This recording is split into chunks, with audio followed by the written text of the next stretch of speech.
Assalamualaikum warahmatullahi wabarakatuh.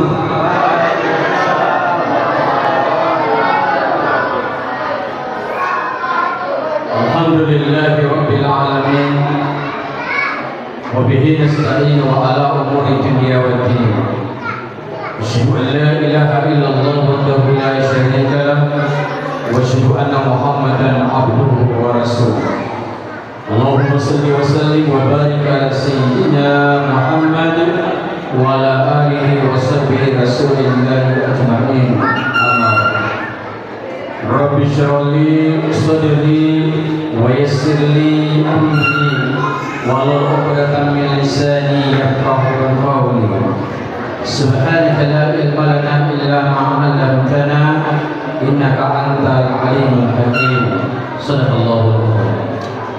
Hadratul muhtamin jamaah salat isya fi dhuhur salat tarawih wajib Baitul Ma'mur, insyaallah dimuliakan Allah Subhanahu wa taala. Semoga kita selalu dalam kemakmuran, sejahtera, bahagia di dunia. Amin. Amin ya rabbal alamin. Sahabat dan salam akan kejadian Allah dalam kegiatan kita pada malam yang keempat ini menginginkan kewajiban kita dari para baginda Rasulullah sallallahu alaihi wasallam di kaulina Allahumma salli ala sayyidina Muhammad wa ala sayyidina Muhammad. Mudah-mudahan seluruh umatnya umat akhir zaman selalu istiqamah menjalankan sunnahnya sehingga di hari kiamat kita mendapatkan syafaatnya dan berjumpa bertemu Rasulullah sallallahu alaihi wasallam di dalam surga Allah Subhanahu wa taala. Amin. Amin ya rabbal alamin. Pada malam yang ini kita tak terasa waktu sudah memasuki insyaallah malam yang keempat dalam pelaksanaan salat tarawih kita. Kita sudah menjalankan ibadah puasa yang mengikuti daripada amir kita, pimpinan kita, umara kita, Majelis Ulama Indonesia yang puasanya kemarin tepatnya hari Selasa. Ya walaupun ada saudara-saudara kita sudah dahulu puasanya yakni hari Senin, ya tidak ada permasalahan. Bahkan sebelumnya ada yang di Yogyakarta itu hari Kamis ia sudah puasa dahulu. Sesuai dengan pendapat dia tidak ada permasalahan. Al-Qilatul ulama warahmah. Perbedaan ulama itu adalah rahmah, kasih sayang. Tidak perlu diperdebatkan, tidak perlu dipermasalahkan. Yang bermasalah adalah orang-orang yang tak mau berpuasa. Hadirin sedang jamaah dimuliakan Allah Subhanahu wa taala, pada malam yang keempat ini sebagaimana yang diamanatkan oleh Pusat Balu Kota Batam, malam ini saya tugas di sini sebagai mubalik Jemaatan Batu Ampar dengan tema atau judul yang dipercayakan menjadi pemimpin yang amanah. Menjadi pemimpin yang amanah. Baru kemarin kita melaksanakan pesta demokrasi. Dalam pesta demokrasi pemilu 2024 Februari kemarin alhamdulillah berjalan lancar. Dan saat sekarang ini kita sudah tahu siapa yang menjadi wakil rakyat di DPRD Kota Batam, DPRD Provinsi, DPRD. Kita sudah tahu, namun belum disahkan sesuai dengan perhitungan suara. Masalah presiden dan wakil presiden, apakah mau 2 kali putaran atau dan lain sebagainya, kita serahkan ke sana. Kita tidak boleh sesuatu hal seperti ini nanti kita jadi saling sikut, ya. Umat Islam harus mengedepankan daripada kasih sayang. Siapapun nanti yang jadi presiden, kita logo aja, kita terima apa kita mudah-mudahan pemimpinan menjadi pemimpin yang aman. Rasulullah sallallahu alaihi wasallam bersabda, kullukum ra'i wa kullukum mas'ulun 'an ra'iyah. Setiap kita adalah pemimpin dan setiap pemimpin akan dimintai pertanggungjawaban oleh Allah Subhanahu wa taala. Makanya para sahabat itu yang menjadi pemimpin dia mencontoh Rasulullah SAW. Ketika diberikan amanah, dia tidak merasa bangga, tidak merasa seorang penguasa, namun dia merasa ini adalah suatu musibah. Makanya sendiri Sayyidina Umar ketika diangkat menjadi khalifah yang kedua, dia mengucapkan inna lillahi wa inna ilaihi raji'un. Dia tidak mengucapkan syukur alhamdulillah. Ya. Mengapa? Dia menjawab karena ini adalah tanggung jawab. Mungkin di dunia saya bisa bertanggung jawab, tapi di akhirat belum tentu. Sehingga beliau tidak mau makan kalau masih ada rakyatnya yang kelaparan. Sehingga pada suatu malam Sayyidina Umar keliling-keliling mencari mana jamaahnya, masyarakatnya. Mungkin ada yang belum makan. Ditemukan di suatu tempat, dilihatnya seorang ibu memasak. Yang dimasak adalah batu, karena tidak ada yang bisa dimakan oleh anak-anaknya. Lalu anak-anaknya bisa tertidur karena melihat ibunya memasak, padahal bukan nasi, bukan gandum yang masak. Maka Sayyidina Umar cepat-cepat mengambil gandum, lalu dia sendiri yang pergi ke tempat itu yang memasakkan. Begitulah seorang pemimpin. Ini harapan kita.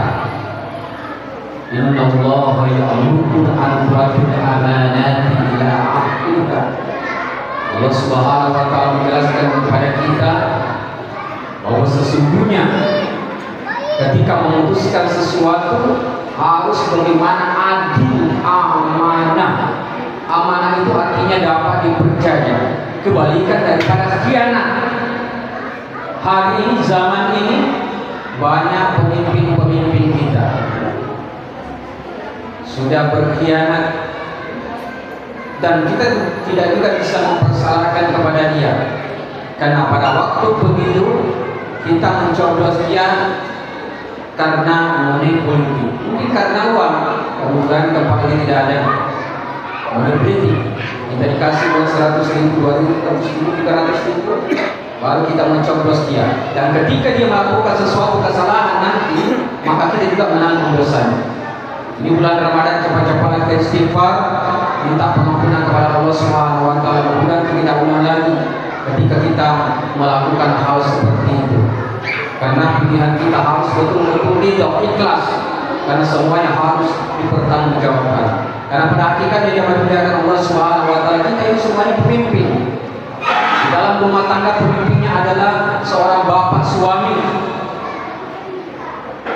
Di dalam anak-anak pemimpin yang jadi pemimpin di rumah adalah seorang ibu. Al-Ummu al-Madrasatul Awwal. Ibu itu adalah madrasah sekolah pertama di rumah. Bagaimana mengajar, mendidik anak-anaknya. Sudah jamaah dimuliakan Allah Subhanahu wa ta'ala. Maka dari itu setidaknya kita jadi pemimpin ada 4 kriteria yang kita harus miliki. Bagaimana mensifati daripada sifat para rasul. Yang pertama adalah sifat siddiq. Siddiq artinya benar, jujur, ya, tidak pernah berbohong, tidak pernah kizib, tidak ada dusta. Apa yang dikatakan apa adanya, benar adanya. Begitu yang harus kita contoh. Tidak boleh berbohong, ya. Jika ada kemarin caleg-caleg menyampaikan kepada kita, nanti saya berikan ini, berikan itu, pada akhirnya nanti tidak memberikan apa-apa. Ya, itu adalah sebuah kebohongan. Politik adalah politik bohong. Padahal politik yang diajarkan Rasulullah SAW adalah politik yang benar. Karena ketika kita tidak berpolitik, tidak paham politik, maka kita akan dipimpin oleh orang yang tidak paham politik. Maka dia mempergunakan harta itu dari kita. Semuanya dari pajak rakyat. Itu yang dipergunakan, disalahgunakan nanti. Makanya kita harus juga mengetahui, memahami walaupun sedikit tentang politik. Politik yang benar adalah bagaimana mensifati sifat Rasul agar nanti jadi pemimpin betul-betul siddiq. Yang kedua adalah amanah. Ini tadi yang amanah, pemimpin yang amanah. Amanah itu dapat dipercaya. Sulit zaman sekarang Orang-orang kalau tidak meluruskan niatnya dari awal, maka dia tidak bisa aman. Karena ini sulit sekali. Godaan setan luar biasa, apalagi zaman fasad dan munkar ini. Kemudian yang ketiga adalah fatana, cerdas, pintar, bukan benar. Ini cerdas artinya dia juga bagaimana mempergunakan daripada apa dia ketahui. Ya, dia cerdas mempergunakannya.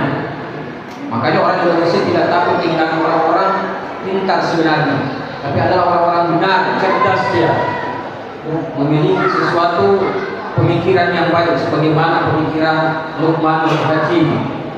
Cuma dilihat Allah Subhanahu wa taala. Kemudian yang terakhir adalah tabligh. Tabligh adalah menyampaikan. Wal takum minkum ummatin yad'un ila khair wa ya'muruna bil ma'ruf wa yanhauna 'anil munkar. Kita sampaikan yang baik, menyerukan hal yang baik, mencegah kemungkaran agar kita mendapatkan sesuatu keberuntungan. Untuk itu makanya profesi dakwah ini bukan tugasnya para ulama dan ustaz saja. Mubalik kita ini semuanya para penyampai mubalik. Apa yang kita tahu, apa yang kita dengar hari ini, kita belajar, mengamalkan, mengingatkan kepada saudara-saudara kita yang tidak tahu agar dia tahu, ketika salah kita ingatkan. Jangan takut menyampaikan sesuatu yang benar. Al-haq walaupun murah. Katakan yang benar walaupun itu pahit. Sudah jangan dinyatakan Allah Subhanahu wa taala. Balighu anni walau ayat. Sampaikanlah walaupun itu sepotong ayat. Bukan ayat, tapi suatu nasihat itu sudah termasuk ayat. Sudah jangan dinyatakan Allah Subhanahu wa taala. Apa yang dapat saya sampaikan dan ada yang lebih penting kita kerjakan pada malam yang ini, yakni pelaksanaan sholat tarawih. Insyaallah pahala sholat tarawih kita pada malam ini sebagaimana disabdakan Rasulullah sallallahu alaihi wasallam, al-fadhil sholat tarawih wa fil lail rabi'ah. Pahala salat tarawih pada malam keempat adalah yajri misla qira'at Taurat was Zabur wal Injil wal Quran. Sama halnya kita membaca Taurat, tidak pernah kita baca Taurat, kitabnya Nabi Musa. Itu kalau dibaca memang tidak ada pahalanya. Begitu juga Zabur, Injil, baru berpahala kalau kita amalkan. Tetapi kalau kita salat tarawih pada malam ini, malam keempat, kita sama halnya sudah membaca juga sudah mengamalkan. Apalagi Al-Quran, sama halnya kita membaca Al-Quran, satu huruf pahalanya 10 dikalikan 70 sama dengan 700. Luar biasa. Mudah-mudahan salat kita nanti kita laksanakan dengan khusyuk walaupun tertib dan konsentrasi. Demikian saya dapat sampaikan, dan orang yang mohon dimaafkan. Billahi bismillahir rahmanir mustaqim. Wallahu muwaffiq bil aqwamit thoriq. Wassalamualaikum warahmatullahi wabarakatuh. Waalaikumsalam warahmatullahi wabarakatuh.